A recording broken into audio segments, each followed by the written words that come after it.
Posibles errores de obras. Cimiento. Las zapatas armadas trabajan a fricción y su armadura debe llevar patilla en los extremos o colocar malla electrosordada. Su finalidad es para que la armadura tenga más adherencia y en caso de corrosión, al quedar más anclada, desliza menos y tiene mayor durabilidad. El error es que hay veces que no colocan patillas en los extremos de las barras. En vigas centradoras, los estribos se deben cerrar en su zona inferior, que es la comprimida, pues si se cierra en su zona superior y quedan mal cerrados, tienden a abrirse. En obra es usual que lo cierren en su zona superior. Cuando en zapatas de fachadas o de medianeras se comete el error de colocar un zuncho en vez de viga centradora, se produce asiento y giro en las zapatas y surgen daños como los que aparecen en estas fotografías. Los zunchos de cimentación, también llamados vigas de atado, pasan por distintas fases de trabajo y los estribos se deben cerrar en la zona comprimida y la armadura superior debe ser igual que la inferior. Cuando el terreno entra en carga con el peso del edificio, se produce un asiento de consolidación de la tierra y trabaja como si el terreno empujase hacia arriba al zuncho y los estribos se deben cerrar como se indica en esta figura. Cuando el zuncho recibe el peso del cerramiento, trabaja como si fuera una viga y se debe cerrar como se indica en la figura. Si se produce el asiento de una zapata, cambia su forma de trabajar y debería estar cerrado como aparece en esta figura. Para que cumpla con los requisitos es preferible cerrar los estribos de forma alternativa en cada barra y no en una sola, como se suele realizar en obra. Cuando existe forjado sanitario elevado del terreno, para cerrar la cámara en fachada con fábrica de ladrillo se debe apoyar en un zuncho, pues si se comete el error de apoyarlo directamente sobre el terreno, cuando las tierras se contraigan por desecación, aparecerán grietas horizontales como le ha sucedido a los de esta fotografía. Cuando se coloca una solera, la armadura se debe colocar en su zona superior y no cometer el error de situarla en su zona inferior. Y si se trata de época calurosa, hormigonarla a última hora de la tarde para que su fraguado inicial se realice de madrugada y retraiga menos, porque la primera rotura que se produce es por retracción de fraguado y después por retracción térmica, como podemos ver en esta fotografía. Cuando el terreno entra en carga con el peso del edificio, es como si la tierra empujara a la solera hacia arriba, y si no contiene armadura en su zona superior, al trabajar a fricción, rompería como aparece en esta figura. Si una solera no contiene armadura o se ha situado en su zona inferior, se puede solucionar colocándola en su zona superior y hormigonar unos cuantos centímetros. Es preferible colocar la solera sobre la cimentación para que no quede unida a ella. En vez de solera tradicional, se puede colocar una solera arriostrante, que consiste en una pequeña losa de 20 o 25 centímetros con armadura en su zona inferior y superior, que queda unida a la cimentación y no se precisa viga de atado, aunque en la zapata excéntrica de fachada o de medianera sí va a precisar viga centradora. La solera arriostrante tiene la ventaja que no se suelen fisurar, no se producen descensos de los tabiques que descansan en ella y la cimentación, al estar unida a ella, queda muy solidaria. En losa de cimentación, la armadura se debe solapar en zona de compresión, como se indica en esta figura, y no cometer el error de solaparla en cualquier sitio. Cuando se realiza la excavación en un solar medianero y se supera la profundidad de la base de la cimentación medianera, no se debe cometer el error de descarrizarla y es conveniente realizar el muro de contención como aparece en esta figura. Cuando se supera la profundidad del cimiento y se descomprime la tierra debajo de la cimentación, ésta se desplaza hacia la excavación realizada y surgen roturas por asiento, como aparece en esta fotografía. Incluso el desplome de una zona del edificio si es de muro de carga, o el desplome total si la estructura es hiperestática formada por pilares. Pilares. En pilares, los estribos se deben cerrar alternativamente en cada barra, como aparece en esta figura, y no en una barra como han hecho en el pilar de esta fotografía, pues si queda mal cerrado, cuando el pilar entra en carga, se abre y aparece una fisura en la esquina, como se indica en esta figura, y rompería a compresión, como le ha sucedido al que vemos en esta fotografía. Si a los pilares no se le colocan separadores, durante el hormigonado se puede mover la armadura y las barras por un lado quedan con escaso recubrimiento y por otro es excesivo, como le ha sucedido a los que aparecen en esta fotografía.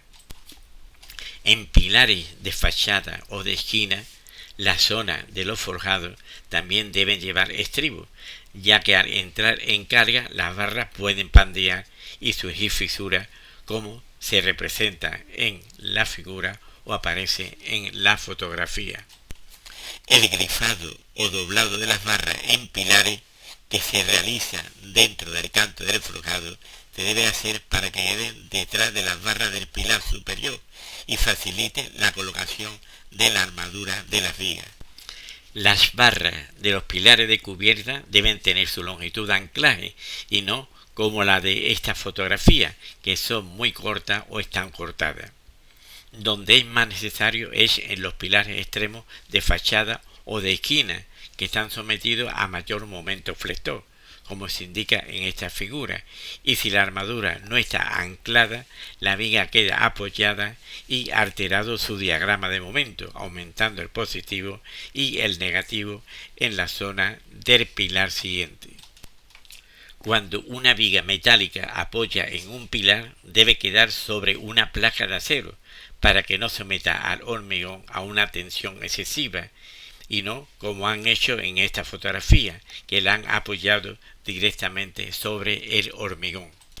Estos pilares metálicos lo han colocado cambiado de sentido, ya que las vigas que apoyan en ellos le ocasiona un momento flector y como están colocados no quedan capacitados para soportar esa solicitación. Vigas. En vigas los estribos se deben cerrar en zonas de compresión, como se indica en esta figura, y en obra lo cierra donde le conviene. Cuando se trata de vigas apoyadas en muros, se deben cerrar los estribos en su zona superior, que es la zona comprimida, y si están introducidas en muros y existen momentos negativos en sus extremos, entonces los estribos se deben cerrar como se indica en esta figura. En la viga de esta fotografía han cometido el error de no colocar patillas en el extremo de las barras y cuando comience a trabajar deslizará y alterará el diagrama de momento. Si las patillas son cortas, cuando las barras deslicen, las patillas se saldrán del hormigón. En esta viga no han colocado estribos cerca del apoyo y al trabajar a compresión en esa zona las barras están pandeando y al no tener estribo también puede romper por cortante. En esta viga han cometido el error de introducir un tubo que está reduciendo su resistencia y si nos fijamos también hay estribos mal colocados. Cuando en las juntas de dilatación se colocan ménsulas para evitar la duplicidad de pilares, sobre las ménsulas se debe colocar 2 láminas de neopreno para que el forjado que apoya en ella retraiga libremente. Si no se coloca al retraer el forjado, suele romper la ménsula a retracción, como le han sucedido a las que aparecen en estas fotografías. En estas vigas han cometido el error de colocar las barras muy unidas y sin la presencia de estribos. Esta viga la han hormigonado sin colocar separadores y las barras y estribos quedan muy superficiales y con menos recubrimiento. Forjados. En estos forjados han colocado la armadura de reparto sin separadores y es incorrecto, ya que la armadura debe quedar situada en la zona superior de la capa de compresión. En estos forjados de vigueta no han colocado armadura de reparto en la capa de compresión y al llegar la época fría retrae y surge una fisura paralela a las viguetas que se cierran al llegar la época calurosa. Como son activas o vivas, producidas por los cambios térmicos, aunque se repare, vuelven a surgir. Cuando no han colocado armadura de reparto en la capa de compresión, una vigueta puede flectar más y por la zona inferior surge una fisura cerrada y en distintos planos paralela a las viguetas que no llegan a los apoyos, como le ha sucedido a las que aparecen en estas fotografías. En este forjado han cometido el error de taladrar vigas para el paso de canalizaciones.